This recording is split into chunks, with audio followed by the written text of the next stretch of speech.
တကမ္ဘာလုံးကစစ်သင်းမောတွေအကုန်လုံးစုထားတာထက်ပိုအစွမ်းထက်တဲ့အမေရိကန်ရဲ့စစ်လက်နက်တင်ကြိုင်ကြီး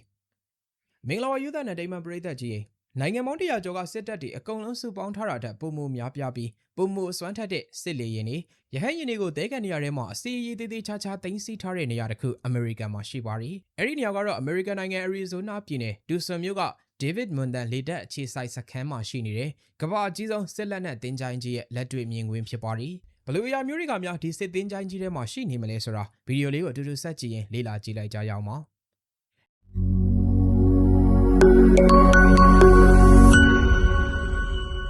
ဒီသင်းကြိုင်းကြီးကိုတရားဝင်အားဖြင့်တော့ဒုတိယကမ္ဘာစစ်အပြီး1946ခုနှစ်ခန့်ကစတင်တည်ထောင်ခဲ့တာဖြစ်ပြီးလက်ရှိမှာတော့ဘောလုံးကွင်းပေါင်း4000နီးပါးလောက်ကျယ်ဝန်းတဲ့မြေကွက်လက်ကြီးပေါ်မှာစစ်လေယာဉ်နဲ့ရဟတ်ယာဉ်ပေါင်း4000ကျော်ကိုစနစ်တကျစီတန်းရပ်နာထားပါတယ်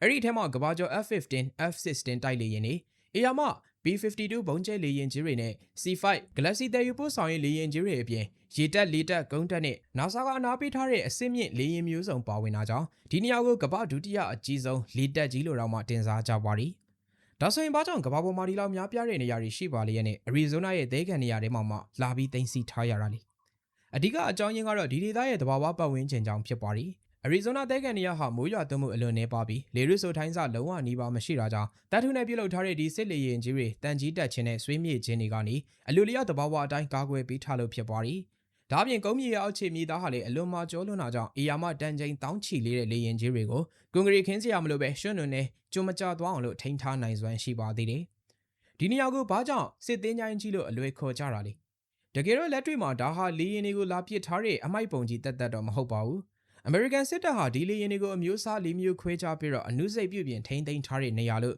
ခေါ်နိုင်ပါတယ်။အချို့လေယာဉ်တွေကိုတော့စစ်ပွဲရေးပေါ်အခြေအနေဖြစ်လာရင်ချက်ချင်းရပ်ပိုင်းအတွင်းမှာပြန်တန်းနိုင်အောင်လို့စက်ပစ္စည်းတွေကိုအထူးလွှာတွေနဲ့ဖုံးအုပ်ထိန်းသိမ်းထားသလိုအချို့ကတော့တခြားအသုံးပြုနေတဲ့လေယာဉ်တွေအတွက်အပိုပစ္စည်းတွေအဖြစ်အစိတ်ပိုင်းလိုက်ပြန်လည်ဖြုတ်ယူအသုံးပြုကြပါတယ်။ဒါဟာအမေရိကန်စစ်တပ်အတွက်တစ်နှစ်ကိုဒေါ်လာတန်ပေါင်းရာနဲ့ချီတက်တာစေတဲ့ကမ္ဘာအကြီးဆုံးစစ်ဘက်ဆိုင်ရာပြန်လည်အသုံးပြုရေးစနစ်ကြီးလည်းဖြစ်ပါတယ်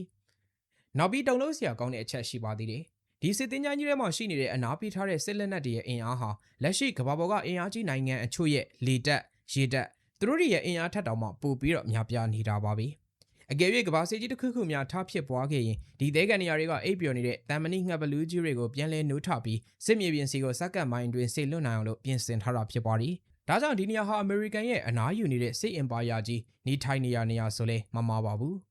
ဒီသင်းကြိုင်းတွေကလေယာဉ်တွေကိုဖုံမုံနေရောင်ခြည်နဲ့အပူဒဏ်ကနေကာကွယ်ဖို့အတွက်စပရေးလက်လို့ခေါ်တဲ့အထူးအဖြူရောင်ပလတ်စတစ်ဆေးအလွှာနဲ့လေယာဉ်အင်ဂျင်တွေဗရင်းပေါက်တွေကိုတိချာပိတ်ဆို့ထုတ်ပိုးထားရတာဖြစ်ပြီးဒီစနစ်ကြောင့်ပဲလေယာဉ်အတွင်းပိုင်းပူချိန်ကိုအပြင်ထက်15ဒီဂရီလောက်ထိအမြဲတမ်းရှော့ချပေးနိုင်တာတကယ်ကိုစနစ်ကြလွန်တဲ့လျှို့ဝှက်ချက်တစ်ခုပါပဲဒီနေ့ဗီဒီယိုလေးကတော့ဒီလောက်ပါပဲကျေးဇူးတင်ပါတယ်ခင်ဗျာ